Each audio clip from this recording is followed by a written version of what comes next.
Aló, sí, buenas tardes a todos. Aquí estamos haciendo la transmisión, viendo si nos salen. Eh, Estamos en proceso de marca. Eh, Vamos a ver si me escuchan perfecto. Si no, entonces empezamos particionado. Entonces, eh, esto es live.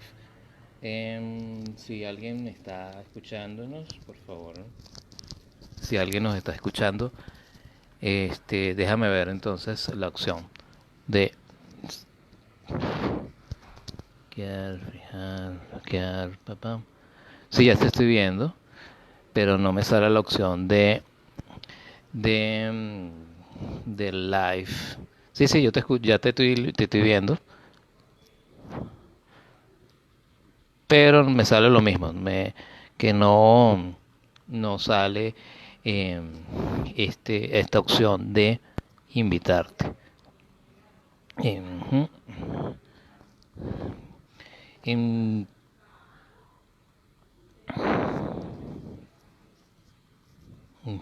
no, estos son unos marcos.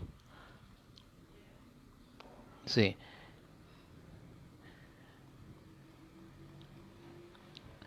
dale. Si quieres entonces, bueno, vamos a hacerlo em, de media hora y media hora, ¿te parece?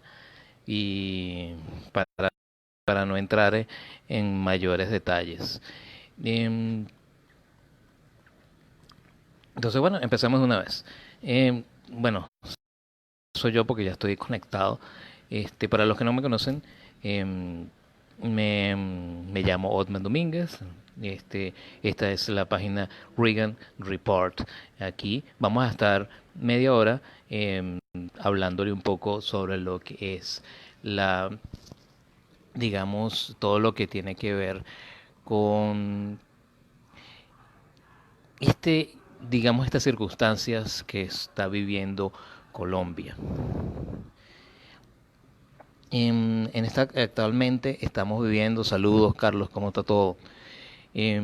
Vamos a hacer entonces este live respectivo con un tema fundamental que tiene que ver con la situación política colombiana. Principalmente vamos a estar hablando, Cristian va a darle un enfoque, él conoce mucho más la realidad, digamos, de los antecedentes de los actores políticos colombianos. Y yo les voy a hablar un poquito también de lo que es digamos, todo lo que tiene que ver con el trasfondo geopolítico, vamos a llamarlo de esa manera, ¿no? Entonces vamos a particionar un poco digamos, esta charla de la siguiente, de esa manera que te les digo, basado en lo siguiente, ¿no? Y el hecho fundamental que nosotros tenemos que relacionar es el 21 de este mes. El 21 de este mes hubo un paro cívico nacional eh, relacionado con todo lo que tiene que ver con la actividad productiva. Eh, ¿Por qué? Y esa es la pregunta fundamental de lo que nosotros tenemos que hablar. El paro es una forma de protesta donde los agentes productivos dicen, stop, yo llego a este punto y digo, no estoy de acuerdo con lo que está pasando en esta situación. Puede ser un paro obrero, puede ser un paro empresarial o puede ser un paro nacional donde ambos factores de producción estén de acuerdo en que no hay forma de seguir la situación. Digamos que ese es, digamos, el análisis básico de lo que es un paro. Entonces, ¿qué pasa? Buenas tardes, Vanessa, bienvenida. Eh, Voy a entonces ejemplificar, ¿no? Lo que tiene que ver este paro con lo que tiene que relación con los fines que se quiere lograr. Una protesta tiene que ver con una inconformidad, una insatisfacción, una visión de que no se están logrando los objetivos. Y específicamente, ¿qué es lo que se está planteando en Colombia, ¿no? Es muy paradójico.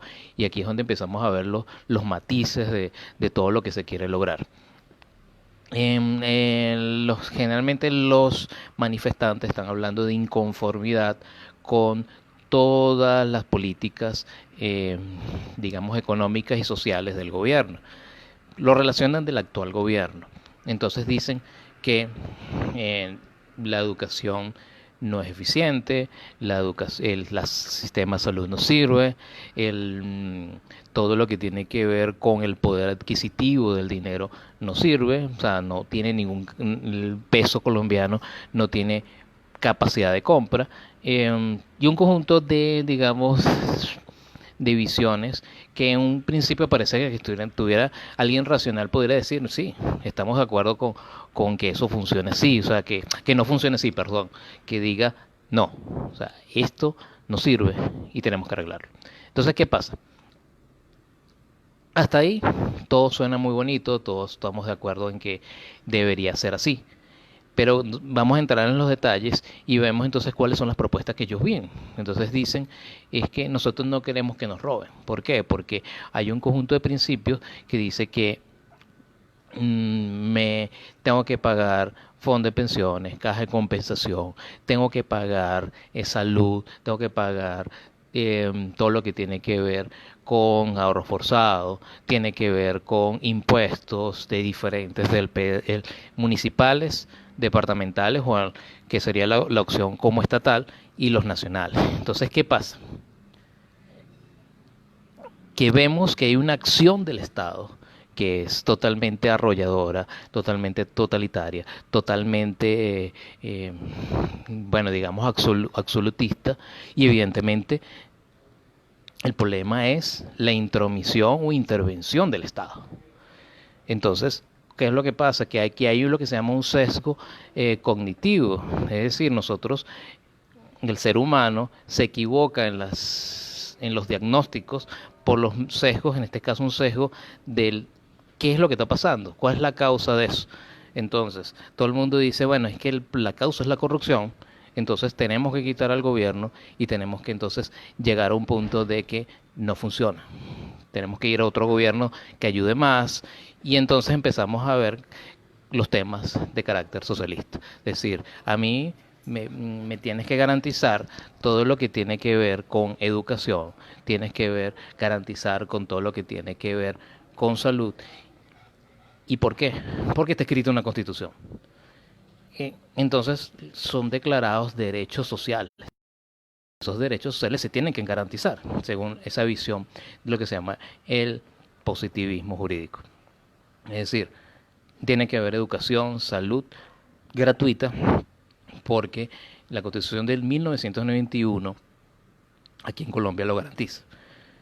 Entonces ya empezamos a ver que hay un tinte ideológico. Entonces se hace un paro justamente en unas condiciones muy interesantes, porque no es la primera vez que se hace una marcha o un paro en Colombia, pero y empezamos a ver entonces cuál es la visión. La visión geopolítica es que el paro tiene que ir porque el gobierno no sirve. Entonces, saludos, Oli. Entonces, voy saludando a la gente que va llegando. Saludos, gracias por la recepción. De verdad que está muy buena, está llegando bastante gente. Y de verdad que es importante que escuchemos todo esto lo que tenemos que hablar. Entonces, digamos que estamos justificando porque el paro. O sea, es lo que estamos hablando. Está justificado. Y vemos que entonces nosotros, como analistas, como personas críticas, vemos que no, dadas las condiciones del país, no están justificadas. Entonces, ¿cuál es el basamento? ¿Por qué justamente el 21 de noviembre se hace un paro? Entonces, vemos un modus operandi que es muy particular de este tipo de, digamos, de expresiones. Nosotros lo vivimos, yo como venezolano, porque tengo que hablarlo como tal, que existía una marcha determinada y al final siempre existía un remanente, que era un remanente negativo, que eran los vándalos. En este caso eran los colectivos. ¿Qué pasa aquí?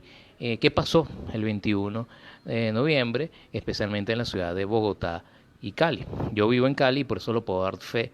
Es que un grupo de personas se fueron hasta la alcaldía, miles de personas se fueron hasta la alcaldía, y un conjunto de pequeños vándalos, pequeños delincuentes, fueron a las zonas residenciales, a las zonas productivas, a destruir la propiedad, y especialmente lo que llaman la propiedad pública, que no tiene otro nombre que la propiedad estatal. Es decir, vinieron a destruir principalmente lo que es lo de todos, la propiedad de todos, que al final es la propiedad de nadie.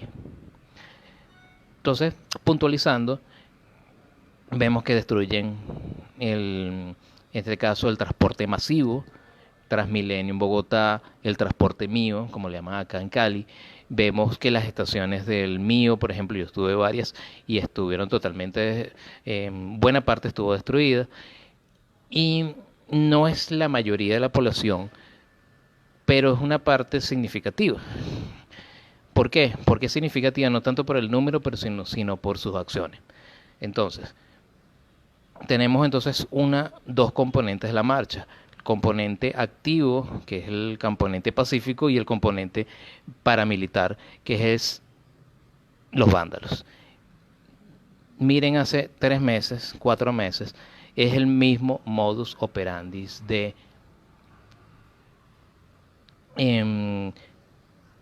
empezó en Perú, empezó en Ecuador, se pasó a Chile, y ahora posteriormente lo tenemos acá en Colombia. Entonces, ¿cuál es el factor común que está aquí en estas circunstancias? Es que no es un tema local digamos, de la situación política o de las fuerzas políticas colombianas. Y este es el problema que nosotros estamos teniendo. Esto es un plan que viene urdido, y esto es el nombre, por eso es el nombre de este live. Es que es un plan orquestado desde el Foro de Sao Paulo de imponer el socialismo del siglo XXI. Tiene dos joyas principales.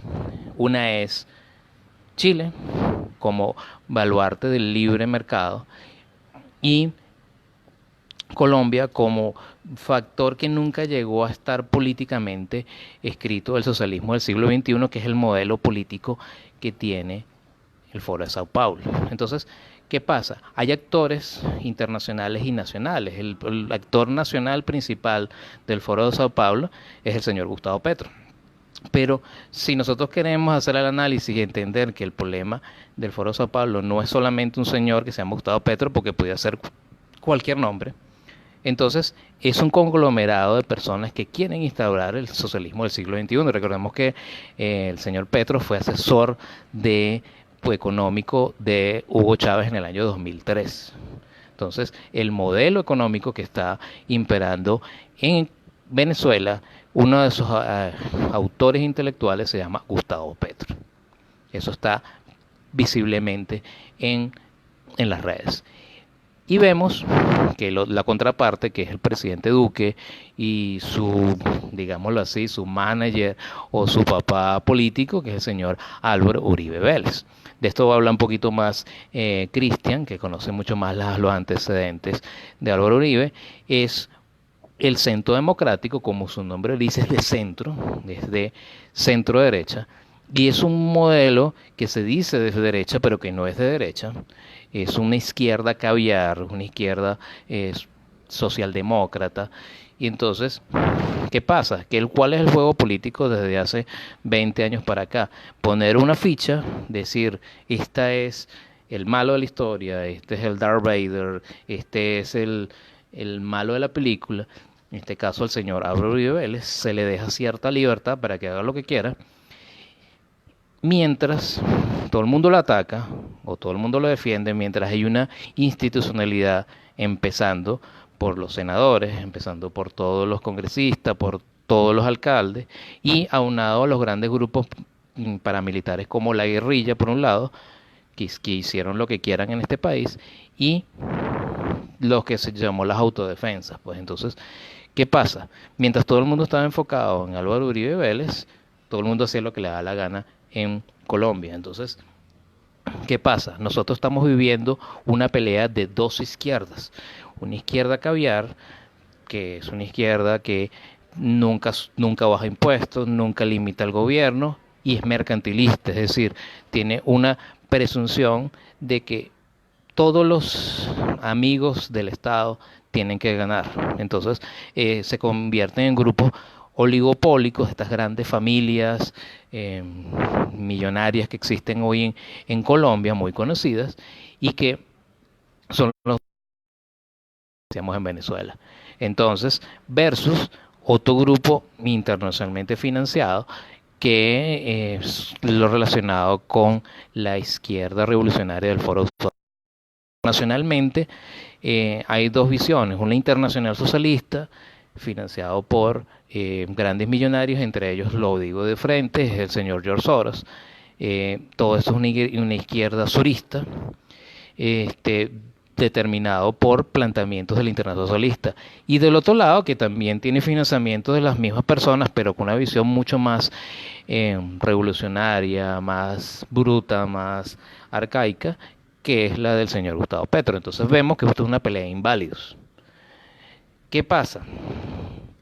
Que en esa pelea de inválidos vemos que todo lo que tiene que ver con lo que es primero el modelo político está siendo o quiere ser cambiado. ¿Por qué? Vemos que el siglo XXI y el Foro de Sao Paulo inicialmente, y mi amigo Carlos del Rosario lo explicó muy bien en su video, que se los recomiendo, empezó con casi que al mismo tiempo que nació Hugo Chávez. Entonces, durante los precios del petróleo y los precios de los commodities subieron, el sistema del socialismo de mercado funcionó perfectamente y durante más o menos 15 o digamos 14 años, el modelo de socialismo del siglo XXI fue el imperante en el mundo, en Latinoamérica, perdón. Entonces vemos al Kirchner, a Rafael Correa, vemos a Pepe Mujica a pesar de todo, y vemos obviamente a Lula da Silva, sin duda Brasil, y vemos al obviamente Hugo Chávez con todo lo que tiene que ver también con Nicaragua, con un poco de Guatemala también. En Centroamérica se estaba viendo un movimiento de socialismo avasallante en todos esos digamos, países, son conglomerados. A partir del 2013 para acá, muere Hugo Chávez y el precio de los commodities baja.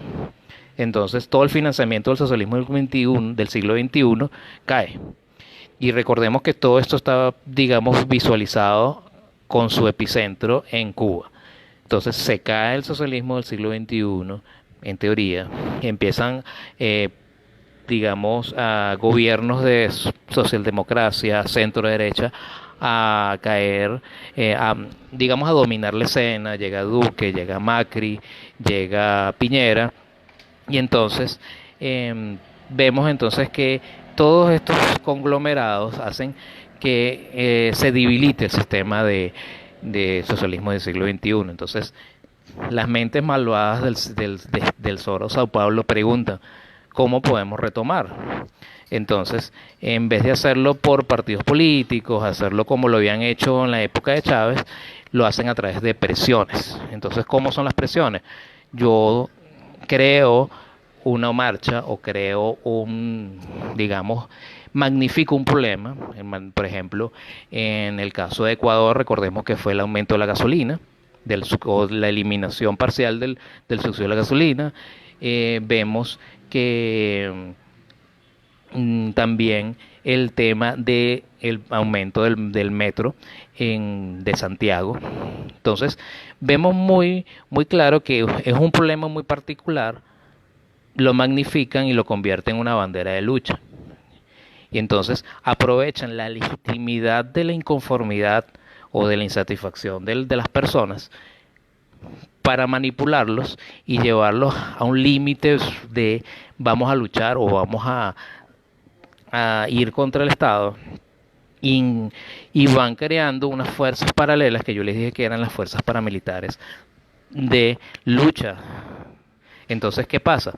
Que esas fuerzas de lucha son los vándalos. Entonces vemos son los que hacen los trancones en Ecuador con la gente del FECODE, perdón, del CONICET, En el caso de Santiago, fue en todos estos vándalos que todavía hoy siguen haciendo, dando mucho que hablar. Y aquí en Colombia, estos vándalos que empezaron con los conjuntos residenciales, llegaron a las famosas panaderías, llegaron a todo esto y evidentemente han creado este problema de orden público. Entonces, ¿qué pasa? El colombiano común no entiende esto. ¿Por qué? Porque él está acostumbrado a un eje Uribe izquierda, va a llamarlo así, de los últimos años. O sea, ellos piensan que no existe, que primero que Álvaro Uribe es de derecha, cosa que es totalmente falso, y la izquierda revolucionaria es el baluarte de la lucha proletaria o de la lucha de clases o de todo esto. Entonces, ¿qué pasa? Vemos una izquierda caviar vestida de derecha y vemos una izquierda totalmente desarmada en función de la paz, en función de todo esto que es la armonía, la solidaridad, y vemos que realmente ninguno de los dos es así. Entonces yo generalmente, y yo sé que Cristian lo comparte, que totalmente son dos modelos nefastos de sociedad. Entonces el colombiano común no ve eso, el colombiano común ve o tú eres petrista o tú eres uribista. Entonces, ¿qué pasa, no? Y esto es un comentario que voy a hacer, ¿no? Hoy salió en la noticia que apresaron a 68 venezolanos que estuvieron en el proceso de vandalismo en Bogotá. Yo les voy a decir algo. Es verdad que hay venezolanos aquí, pero esto no es un problema de nacionalidad. Voy a aclarar los puntos. Esto es un problema de que son venezolanos, o son cubanos, o son colombianos, que son socialistas. Y ese es el tema. O sea, no todos los venezolanos son chavistas, simplemente es un grupo que se está moviendo por el continente multiétnico, multinacional, vamos a llamarlo así, que evidentemente su epicentro es La Habana y Caracas. La misma OEA, la Organización de Estados Americanos, antes del problema en Chile, ya lo había dicho, que se están creando unas fuerzas de choque de a partir de la relación Cuba-Venezuela. Y la OEA, que precisamente es parte del globalismo socialista que existe en el mundo, lo advirtió. Existe una fuerza de estos dos componentes, pero no solamente de Cuba a Venezuela, recordemos el Foro de Sao Paulo y el Grupo de Puebla, son ese conjunto multinacional que quiere instaurar el socialismo del siglo XXI en el continente. Entonces, ¿qué pasa? A mí me atacan por ser venezolano. A mí me dicen, no, pero es que tú vienes con una mentalidad comunista y todo ese asunto. O aquellos que dicen que yo soy un venezolano uribista, también me lo dijeron ayer. Yo invito a todas aquellas personas que quieren saber cuáles son mi visión, cuáles son todo lo que digamos, todo ese conjunto de cosas que tenemos que hacer, tenemos que analizar y tenemos que enseñar a la gente de qué es lo que tenemos que hacer. Ahí tenemos una pregunta, yo la voy a responder, porque yo no tengo problema en responder a las preguntas de la gente. Y el señor Gonator, supongo que DF, o Gonator X. Bueno, ¿y qué propones? Limpieza de ese grupo de gente socialista. Realmente, aunque yo te diga que sí, eso no responde el problema, porque esto no es un tema, digamos, de personas, esto es un problema de mentalidad. Y la mentalidad viene del desconocimiento de las filosofías políticas, del conocimiento de la economía, y matando gente no va a solucionar nada. ¿Ves? Tenemos que crear fuerzas de derecha reales, verdaderas, no solamente en Colombia, sino en el continente entero. Tenemos que enseñarle a la gente cuáles son las ideas, porque esto es un problema de ideas. Esto, como le repito, no es un problema de nacionalidades y ni siquiera étnica. Esto es un problema de ideologías. Si hay alguien que incumple una norma, se aplica la ley. Y en el caso de los venezolanos que están haciendo vandalismo, les invito a las autoridades colombianas a por favor no deportarlos. Y les voy a decir por qué, y ya con esto voy cerrando mi participación. Si lo deportan a ese venezolano que está molestando y llega a territorio venezolano, allá va a ser suelto a los 2 días e inmediatamente va a estar de vuelta aquí. En menos de 2 o 3 días va a estar de vuelta aquí en Colombia y va a molestar, va a seguir molestando y a lo mejor viene con más gente. Entonces, ¿cuál es la propuesta judicial que yo les digo? Aplíquenlos aquí, no los deporten y métanlos presos acá, porque si no los van a tener de vuelta. Eso es un virus que renace y viene.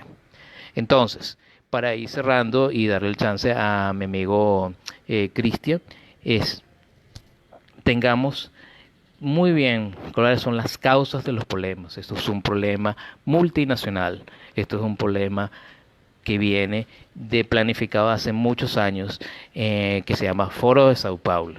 Lean al respecto, los invito. Invito también a que vean cuáles son los modelos alternativos digamos, de ordenación política. Entonces, estudiemos qué son los derechos sociales, estudiemos qué son los derechos naturales y vengamos si realmente, porque yo les pregunto, y esa pregunta la dejo en el aire, es, si tú quieres la educación gratuita, ¿gratuita significa realmente gratis o significa que lo paga el otro? Si lo paga el otro, ¿quién es el otro? Y segundo, todo cuesta en la vida. ¿Cómo se financian esas cosas? Entonces, yo les invito al diálogo. No se cierren a las ideas, no se cierren al hecho de que porque algo tú no lo has escuchado ya tú consideras que este es uribista, este es petrista. No seamos tan básicos, amigos. De verdad que sí. Y ya con esto es mi último comentario que hago. Analicemos, entremos en estos debates, no tengamos miedo. No invalido la protesta, porque la protesta es algo natural del ser humano. Es la expresión de la vida humana, es la libre expresión. Pero antes de protestar, analicemos el por qué estamos protestando y analicemos por qué se están haciendo las cosas. Se lo dice a alguien que estuvo protestando muchos años en Venezuela y no llegó a nada. No llegué a nada, inclusive, bueno, llegué a estar preso por el SEBIN, y donde me di cuenta que la visión debe ser otra. Tenemos que construir una derecha. Quiero que sepan que es la izquierda y la derecha. La izquierda y la derecha no es solamente lo que nos dicen aquí en Colombia, que es el Petro y Uribe. Esos son dos payasos en el camino. Esos son dos inválidos que están peleando por el poder. La izquierda y la derecha es mucho más extensa de lo que ustedes piensan y yo los invito a eso. Ya con este comentario, le doy el pase entonces a mi amigo Cristian. Siempre estamos aquí abiertos en Ring Report, en Silicon Valley, que yo también escribo ahí. Voy a retomar ya próximamente los artículos y cualquier próximo video, por favor, bienvenidos a los comentarios, preguntas. Y le voy a agradecer a los amigos que me han llamado, que me dijeron, oye, Otman, no entiendo qué defiendes tú, ¿me lo puedes explicar? Y yo con gusto se lo he explicado así, se lo digo a los demás. Abramos el debate porque si no, de verdad, vamos a la debacle, vamos a lo terrible, ni siquiera como Venezuela, vamos a Centroamérica, porque Venezuela es por no haber escuchado lo que pasó en Cuba, en Centroamérica, así es que llegamos a estar nosotros. No dejemos pasar esta experiencia. Y de verdad, tenemos, como se lo dije en un live que yo hice estando en pleno del sitio de los acontecimientos. Reflexionemos si esta es la Colombia que nosotros queremos. Bueno, con esto cierro mi participación. Pudo haber sido más larga, pero bueno, el tiempo y la tecnología no nos ayudó. Muchas gracias y bueno, y cierro de inmediato para que entre Cristian y nos hable un poquito más de su pensamiento en cuanto a la crisis. Saludos, este es Reagan Report y disfruten la participación de Cristian. Si tienen preguntas, recuerden, está el privado. Se cuidan, bendiciones. Bye bye.